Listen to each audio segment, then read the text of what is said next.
Welcome to the Wordsmith online lectures. Today our topic is verb.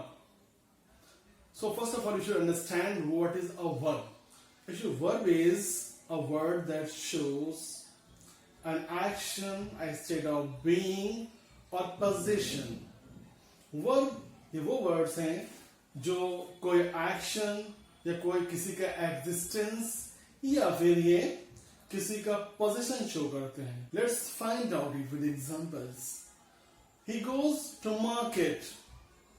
वो market जाता है. He is flying a kite. वो पतंग उड़ा रहा है. We are playing cricket. हम क्रिकेट खेल रहे हैं. There were many people in the market.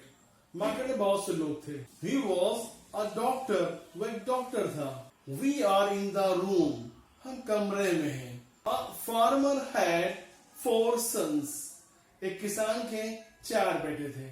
We have no problem now. हमें अब कोई प्रॉब्लम नहीं है. That person has 3 sons. उस आदमी के 3 बेटे हैं. तो यहाँ पे मैंने तीनों काइंड्स का एक एक एग्जाम्पल दे दिया. पहला action, state of being, and third one is position.